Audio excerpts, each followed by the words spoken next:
Հայաստանի, Վրաստանի և ԽՍՀՄ ժողովրդական արտիստ, պետական և Լենինյան մրցանակների դափնեկիր, սոցիալիստական աշխատանքի հերոս, հասարակական գործիչ, արվեստագիտության դոկտոր Արամ Խաչատրյանը պնդում էր, որ իրեն ներկայացնեն բոլոր կոչումներով։ Եթե ինչ-որ մեկը համարձակվում էր բաց թողնել կոչումներից մեկը, մայստրոն բարկանում էր ու ստիպում, որ անպայման ուղղեն սխալը և հրապարակավ ներողություն խնդրեն։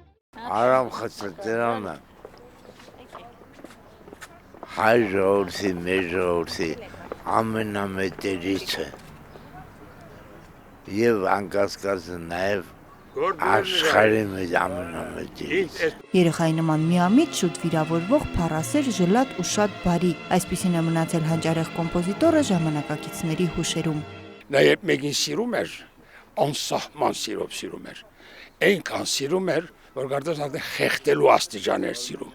Վայ նրան, որ հանգարտ չսիրեր։ Մի հրյա լեհեր,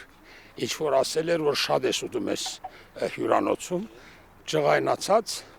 հացաթուլ հրճագեց և ասեց պրես կոնֆերանս կհրավիրեմ, իրեն կխայտարակեմ աշխարհով մեկ։ Այդ վախեցավ հրյան, ասեց, ես որ արեց, արդեն ինչ կգործանի։ Ասեց, ինչքան ուզում ես ծախսեր, ասեց, չէ, ներողություն պետք է խնդրեմ։ Իջավ ցած, կոշիկները համբուրեց, ասեց, վար, դեսար ասում է, այսպես է, այդ չանես, այդ հայի անունը լավ չի պահպանվի։ Ասատուր Գյուզելյանը Արամ Խաչատրյանի մանկության ընկերն է, Լոնդոնից ժամանել է, որ հին ընկերոջ ծննդյան օրը այցելի նրա շիրիմին։ Հիշում է, իր աշխարհահռչակ ընկերը սիրում էր կյանքը և ամենից շատ վախենում էր մահից։ Ինքը ուրեմն գենսասեր մարդ էր, վիրահատվել էր, շատ բաներ չէր կարողանում անել, բայց կյանքը իրեն համար որպես մարդ, ասում է ինչի Աստված մեզ ծնունդ տվել, որ ապրենք, որ վայելենք։ Աշխարհահռչակ կոմպոզիտորի արվեստի սիրահարներից, երաժշտագետներից ու հին ընկերներից բացի նրա շիրիմին այս տարի ծաղիկներ էին դնում նաև արդեն 8-րդ անգամ մեկնարկող Արամ Խաչատրյան միջազգային մրցույթի մասնակիցները։ Խաչատրյանի ստեղծագործություններին վաղուց եմ ծանոթ, նա իրոք մեծություն է, շատ լավ կոմպոզիտոր է, հպարտ եմ, որ առիթ ունեմ կատարելու նման մեծության ստեղծագործությունները, այն էլ նրա հայրենիքում։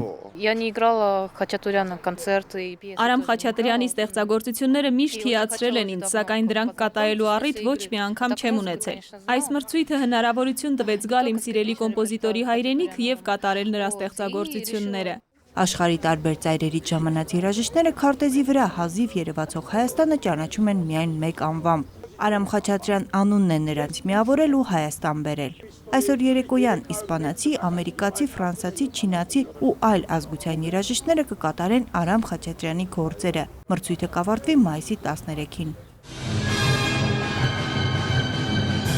Սյուզան Չիչակյան, Միլենա Պողոսովա, ժամը լրատվական։